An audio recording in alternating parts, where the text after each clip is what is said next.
In The Boys, superheroes are treated like celebrities, with none more respected and celebrated than the superhero team known as the Seven.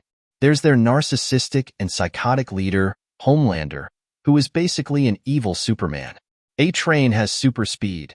The Deep can talk to fish. Queen Maeve has super strength. Black Noir can regenerate, and translucent skin can become invulnerable and invisible. The arrogant and corrupt heroes work for the mega-corporation Vought International and care more about their public image and the perks being famous provides than the countless lives their superheroics could save.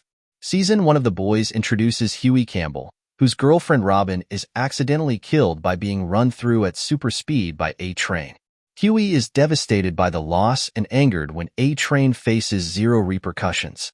And that's when Hughie meets Billy Butcher, leader of The Boys, a vigilante group looking to take down the Seven and their corrupt Vought overlords.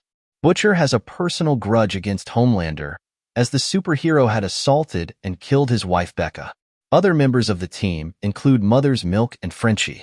The Boys manage to apprehend and kill Seven-member Translucent, while also learning more information to help expose Vought and the Seven. They learn that A-Train has a secret girlfriend named Popclaw and that he is taking a drug called Compound V to boost his powers. The Boys force Popclaw into becoming their informant, and she points them toward their Compound V supplier, the Triad. The Boys break into a Triad hideout and discover a superpowered test subject named Kimiko, who has been dubbed the Female. The mute Kimiko joins the Boys and develops a relationship with Frenchie. When A-Train discovers Popclaw's betrayal, he kills her. Meanwhile, Vought begins holding auditions for a new member to join the Seven, following the retirement of a member known as Lamplighter. The optimistic and well-intentioned Annie, who can absorb electrical energy to grant her superhuman power, is hired to join the Seven as the superhero Starlight. But she quickly learns that her childhood heroes weren't quite as heroic as she thought they'd be.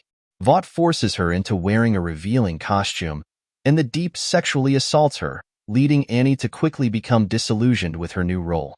By chance, Annie ends up meeting Hughie, and they develop a romantic relationship. They motivate each other to stand up for their beliefs and bond over their shared hatred for the Seven.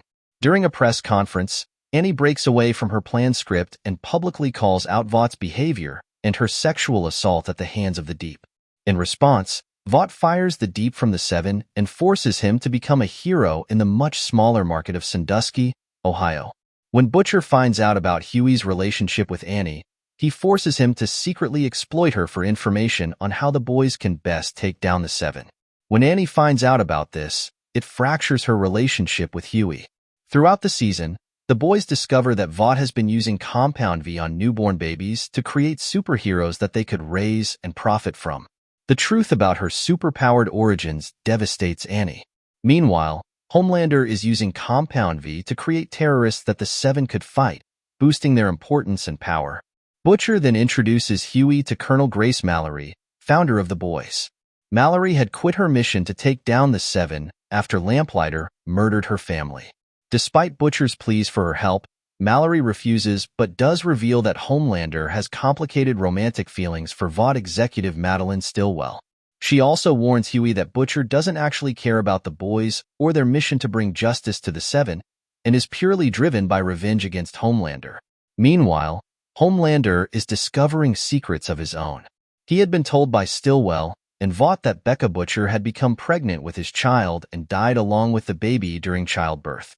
Homelander confronts Dr. Vogelbaum, a former Vought scientist who raised Homelander after giving him his powers, and learns a shocking truth about Becca. Homelander reveals to Butcher that Becca is still alive and has given birth to a son, then kills Stillwell himself. Still driven by revenge, Butcher detonates the explosives.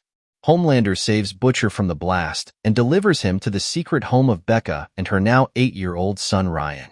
A shocked Becca and Butcher watches Homelander introduces himself to his son, and Ryan's eyes grow red with the same powers as his father.